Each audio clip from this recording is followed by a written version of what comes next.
시편 73편부터 89편까지 총 17편은 시편 전체 5권 가운데서 제3권에 해당합니다. 이 중에서 전반부인 시편 73편부터 83편까지는 아삽의 시 11편이 수록되어 있고, 후반부인 84편부터 89편까지는 고라 자손의 시가 4편, 다윗의 시가 1편, 에단의 시가 1편 기록되어 있습니다. 오늘 우리가 읽은 시편 73편은 제3권을 시작하는 시로서 아삽이 지은 지혜시입니다.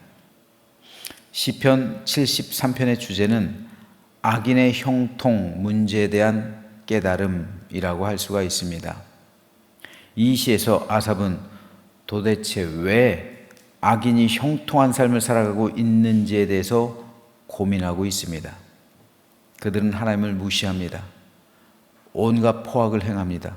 거짓된 입술과 망령된 말, 교만과 거만함 가운데 죄악된 삶을 살아갑니다. 그런데도 그들은 부자로 살면서 형통하고 평안한 삶을 살아가요. 심지어는 죽을 때조차 평안해요. 이에 대해서 아삽은 이렇게 말하는 거예요. 그들은 죽을 때에도 고통이 없고 그 힘이 강건하며 죽을 때까지 건강하게 팔팔하게 살다가 장수하면서 평안하게 죽는단 말입니다. 악인들이요. 사람들이 당하는 고난이 그들에게는 없고 사람들이 당하는 재앙도 그들에게는 없나니 볼지어다. 이들은 악인들이라도 항상 평안하고 재물은 더욱 불어나도다. 그들의 삶이 평안하다는 거예요. 행복하게 살아간다는 겁니다. 악인들이. 심지어는 재물은 더 불어난다는 거예요. 그래서 전혀 모자람이 없고 부족함 없는 그런 형통의 삶을 살아간다는 거예요. 아삽은 레위 지파 사람입니다. 다윗 시대 성가대 악장 가운데 3명의 악장이 있잖아요. 여두둔, 아삽, 헤만, 헤단, 이렇게 3명 중에 한 사람.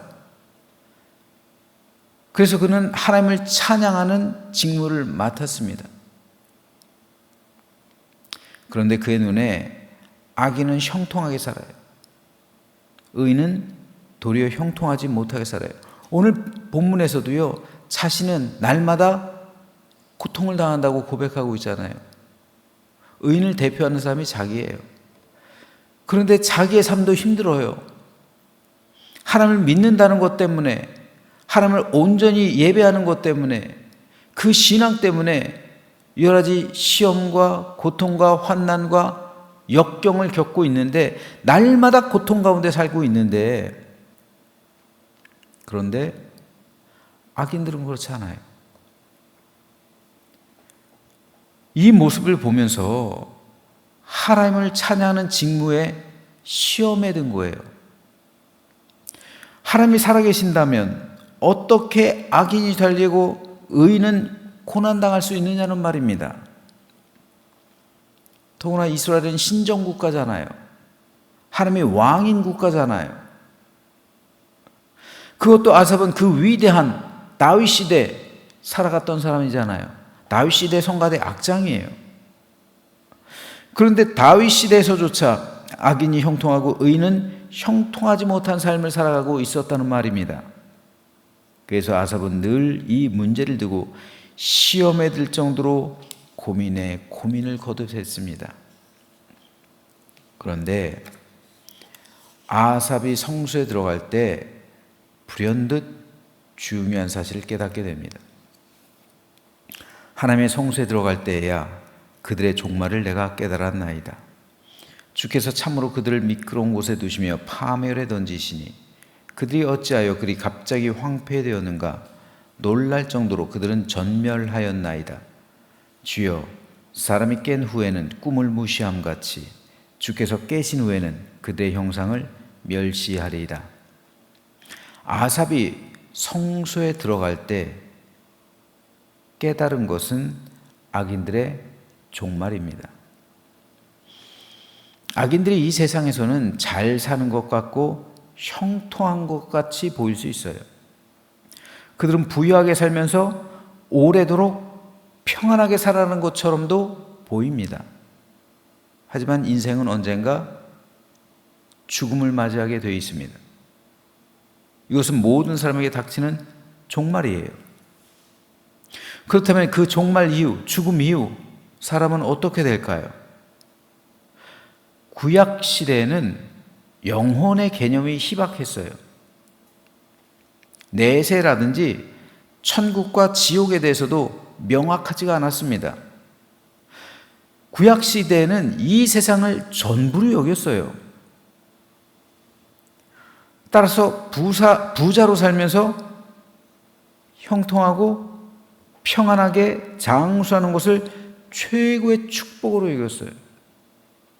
그래서 아삽이 악인들이 그렇게 사는 것을 보고 시험에 든 거예요.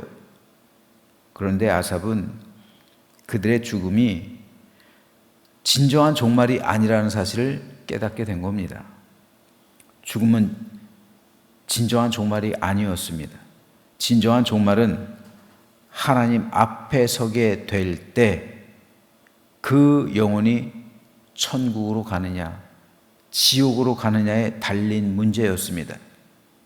비록 악인들이 이 세상에서 하나님을 무시하고 죄악 가운데 강포를 행하며 교만하게 살면서 부귀와 형통의 삶을 살아간다 할지라도 그들의 종말은 결국에는 멸망하게 될 것이라는 깨달음을 얻게 된 겁니다.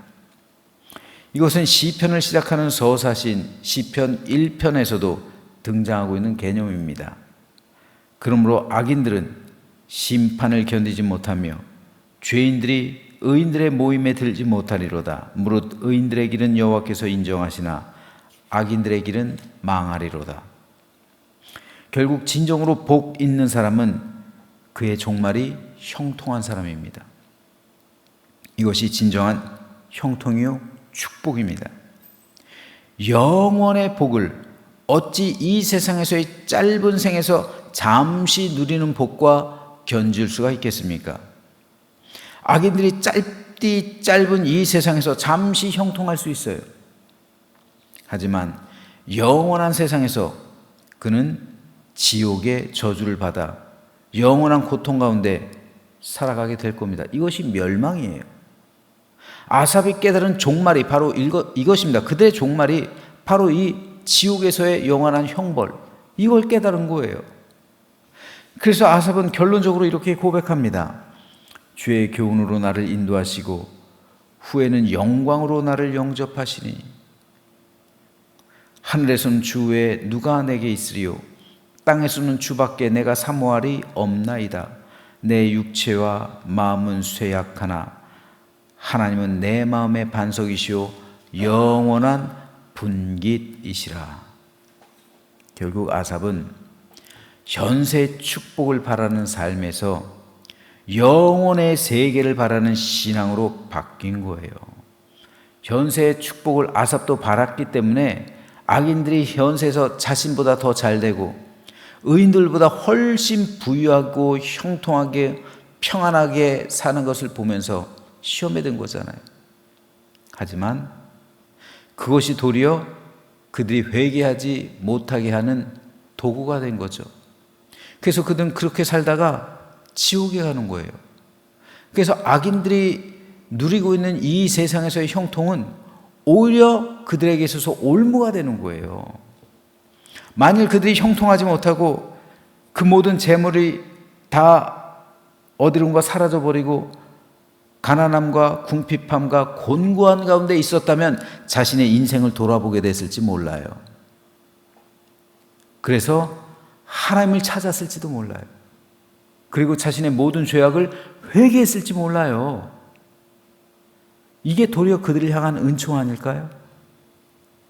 그런데 그들은 부하고 형통하고 건강하고 아무 부족함이 없기 때문에 회개 자리에 나오질 않아요. 하나님을 만날 기회를 상실해 버렸다는 겁니다. 그러니까 악인들이 형통한 거는 도리어 복이 아니에요. 그건 재앙입니다. 재앙. 그 자체로서 재앙이에요. 왜요? 하나님을 만날 기회가 없어져 버리는 거예요.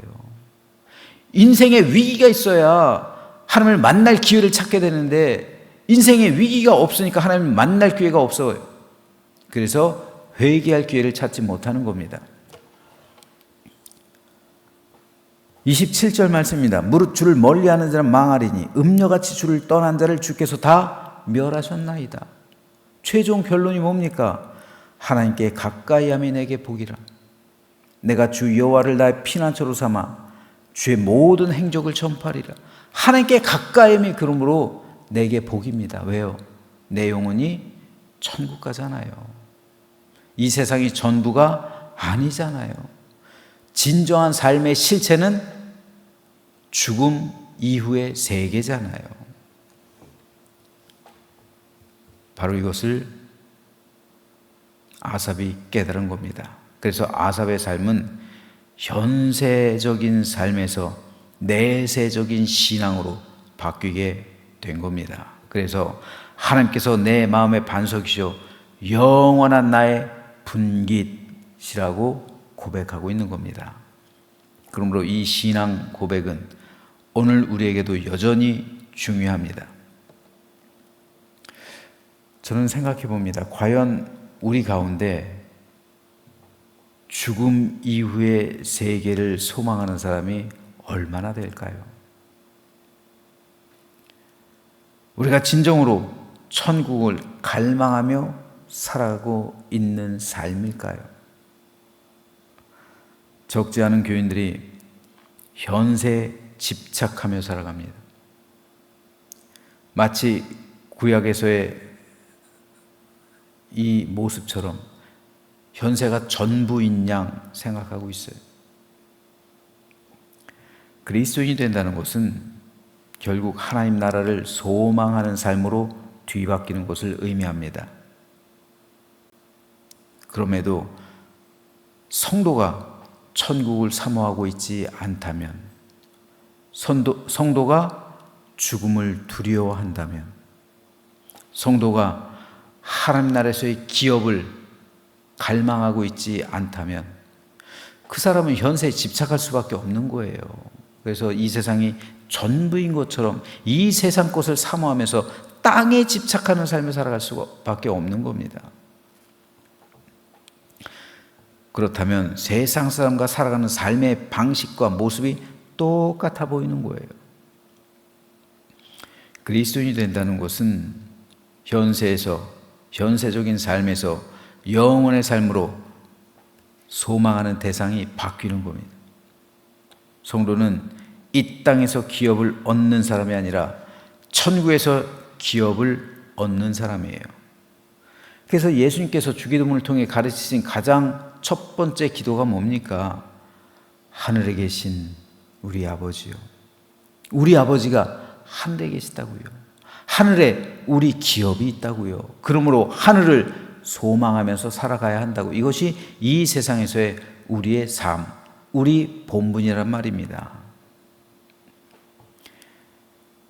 그러므로 우리는 이 땅에서 살아가고 있지만 우리 아버지의 집, 우리 아버지를 소망하면서 살아가야 합니다. 하지만 마귀의 세력은 하나님의 백성들이 하늘을 소망하지 못하게 만들어요. 이 땅에 붙들어 놓으려고 합니다. 그래서 땅에 있는 것으로 유혹하잖아요. 여러분, 마귀는 절대 내세를 말하지 않아요. 마귀는 절대로 하늘을 말하지 않습니다. 이 땅만을 말하는 거예요. 이 땅의 유혹, 음녀가 내미는 금잔, 그 안에 각종 더러운 것이 가득하죠. 그거 마시면 내 영혼 지옥 가는 거예요.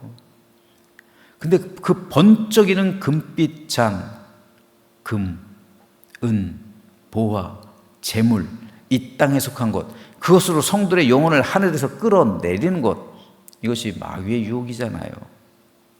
이 유혹에 빠져서 땅을 바라보며 살다가 멸망한 사람들이 얼마나 많습니까? 그리고 이 유혹은 지금 오늘 우리에게도 시시각각적으로 다가오고 있다는 말이에요. 오늘도 마귀는 우리를 그렇게 유혹할 겁니다. 그러므로 오늘 저와 여러분 모두는 그때마다 하늘을 생각하시기 바랍니다. 하늘을 소망하시기 바랍니다. 내 영혼의 기업이 하늘에 있다는 사실을 기억하시기 바랍니다. 그래서 표대를 향하여 달려나아가시는 오늘 하루 되시기를 주님의 이름으로 축복합니다.